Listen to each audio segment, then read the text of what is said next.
نحمده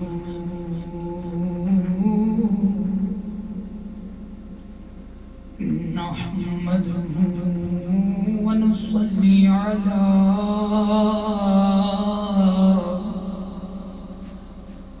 رسوله الكريم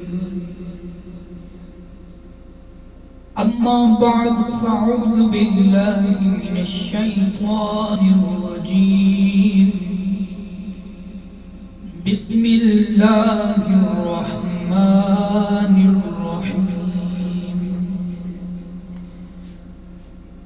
الصلاة والسلام عليك يا رسول الله وعلى آلك وأصحابك يا نور الله.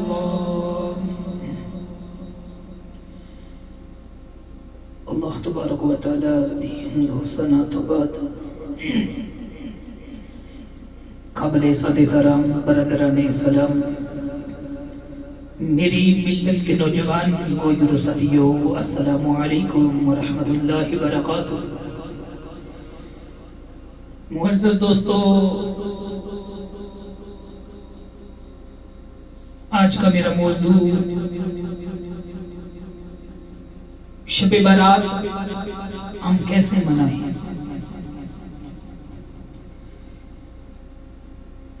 کیونکہ یہ جو رات آ رہی ہے یہ عظمت برکتیں والی رات ہے، برکتیں سمیٹنے والی رات ہے. مسلمانوں کو چاہیے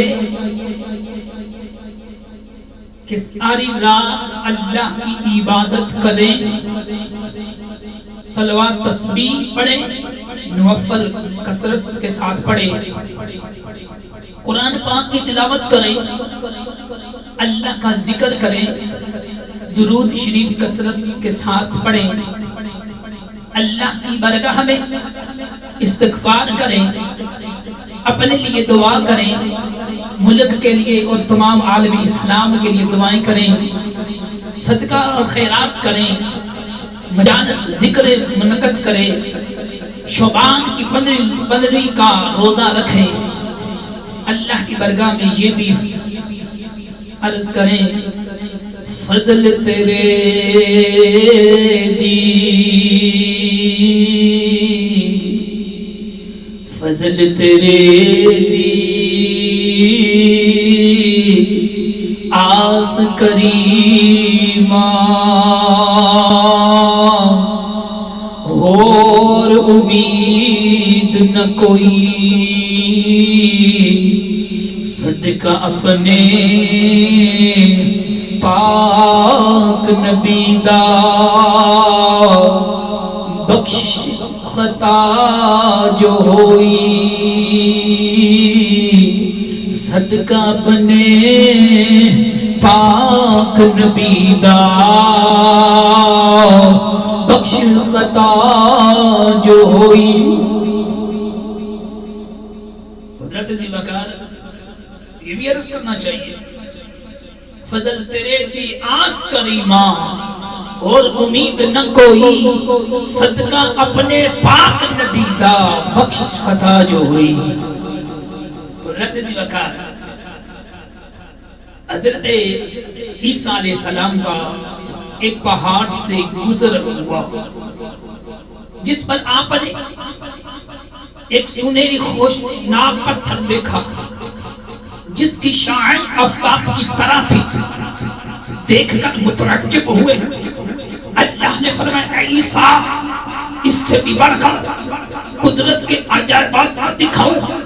عرض کی، یا اللہ دکھائیں. وہ پتھر پھٹ گیا، وہ مادہ پتھر پھٹ گیا اور دیکھا کہ اس کے اندر محرابی خلا ہے جس میں ایک شخص سبز عصا لیے عبادت الہی میں مصروف ہے. قریب ہی انگور کی بیل ہے. بزرگ نے عرض کیا، یہ میری روزانہ کی غذا ہے. آپ نے فرمایا، اے بزرگ، اس روشن تنہائی میں بیٹھ کر کب سے عبادت کر رہے ہو؟ بزرگ نے کہا، 400 سال ہو گئے ہیں. حضرت عیسیٰ علیہ السلام نے عرض کی، یا اللہ، اس سے بھی افضل کوئی مخلوق ہے؟ اللہ نے فرمایا ہاں، میرے محبوب حضرت محمد مصطفیٰ صلی اللہ علیہ وسلم کا امتی شب برات میں 2 رکعت پڑھ لے گا، وہ اس کی 400 سال کی عبادت سے افضل ہوگی۔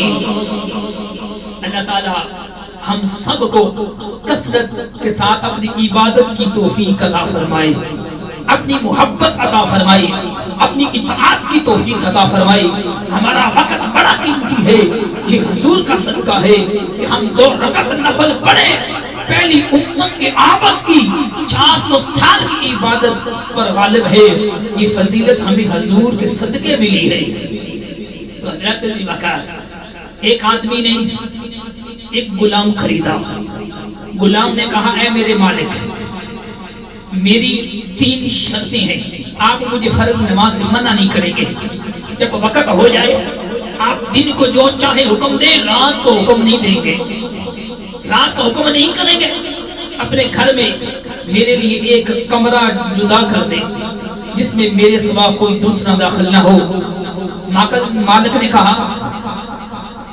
کہا مجھے یہ شرطیں منظور ہیں۔ مالک غلام کو خرید کر اپنے گھر لے گیا اور کہا کہ تم اپنے لیے ایک کمرہ پسند کر لو۔ چنانچہ غلام نے ایک ٹوٹا پھوٹا کمرہ اپنے لیے پسند کر لیا۔ مالک نے کہا تو نے خراب اور خستہ کمرہ کیوں پسند کیا؟ غلام نے کہا اے میرے مالک، کیا تم نہیں جانتے کہ ٹوٹا پھوٹا کمرہ بھی اللہ کی یاد اور اس کے ذکر کی برکت سے باغ بن جاتا ہے؟ چنانچہ وہ غلام دن رات دن کو اپنے آقا کی خدمت کرتا ہے اور رات کو اللہ کی عبادت کرتا ہے۔ تو حضرت ذیوکار، غلام نے کہا ہے میرے مالک میری یہ شرطیں ہیں۔ غلام کیا کرتا ہے؟ دن کو مالک کا حکم مانتا ہے، رات کو اللہ کی عبادت کرتا ہے۔ اللہ تعالیٰ کی عبادت کرتا ہے۔ کچھ دنوں کے بعد ایک رات کو اس کا مالک گھر میں چلتے ہوئے غلام کے کمرے میں پہنچ گیا تو دیکھا کہ روشن ہے، کمرہ روشن ہے اور غلام مسلح پر ہے، سجدے میں ہے۔ اس کے سر پر آسمان زمین کے درمیان ایک روشن قندیل لٹک رہی ہے۔ غلام اللہ کی بارگاہ میں بڑی عاجزی اور انکساری کے ساتھ مناجات کر رہا ہے، اے اللہ تو نے مجھ پر مالک کا حق اور ان دن کو اس کی خدمت لازم کر دی ہے۔ اگر یہ مصروفیات نہ ہوتی تو میں دن رات صرف تیری ہی عبادت میں مصروف رہتا۔ اس لیے اے میرے رب میرا عذر قبول فرما لے۔ مالک سے دیکھتا رہا یہاں تک صبح ہوگی اور وہ روشن قندیل واپس ہو گئی، وہ کمرے کی چھت مل گئی۔ یہ سارا منظر دیکھ کر مالک واپس آ گیا اور ساری رات کا واقعہ بیوی کو سنایا۔ دوسری رات اپنی بیوی کو ساتھ لے کر غلام کے دروازے پر آیا تو دیکھا کہ غلام سجدے میں پڑا ہے اور قندیل اس کے سر پر ہے اور وہ دونوں کھڑے ہیں ہوئے یہ سب منظر دیکھ رہے ہیں اور روتے رہے۔ آخرکار صبح ہوئی تو انہوں نے غلام کو بلا کر کہا تم اللہ کے لیے آزاد ہو تاکہ تم جو عذر پیش کر رہے تھے وہ دور ہو جائے اور تم یکسائی کے ساتھ اللہ کی عبادت کر سکو۔ غلام نے اپنا سر آسمان کی طرف اٹھایا اور کہا اے صاحب راز تو کھل گیا، اب راز کھلنے کے بعد میں زندگی نہیں چاہتا۔ بس اسی وقت غلام نیچے گرا اور اس کی روح قبض ہو گئی، دنیا سے چلا گیا، موت ہو گئی۔ تو حضرت ذیوکار یہ ہے اللہ کے نیک بندے۔ تو حضرت ذیوکار یہ جو رات آ رہی ہے، آج یہ جو رات ہے، اس رات پورے خلوص کے ساتھ اللہ کی عبادت کرو۔ پتہ نہیں پھر زندگی میں موقع ملے نہ ملے۔ شب برات بڑی مقدس رات ہے، بابرکت رات ہے۔ یہ رات اللہ کے خزانوں کو لوٹنے والی رات ہے۔ اگر اس رات میں شب بیداری کر لی، اللہ کا ذکر کر لیا تو ہمیشہ زندگی کامیاب ہو جائے گی۔ یہ رات سونے والی نہیں ہے، یہ رات جاگنے والی ہے، اپنے نصیب کو جگانے والی ہے۔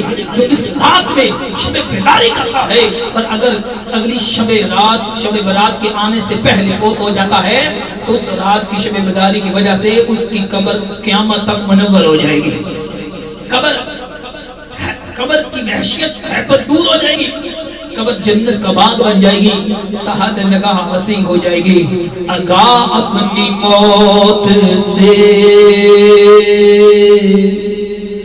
آگاہ اپنی موت سے کوئی بشر نہیں. سامان 100 برس کا پل کی خبر نہیں. تو حضرت ذوالفقار یہ دعا ہے، رات اللہ کی عبادت کرنی چاہیے. اس رات کو جا کر گزارنی چاہیے. دعا ہے اللہ رب العزت اس کے مصطفیٰ نصیب فرمائے. وما علینا الا البلاغ.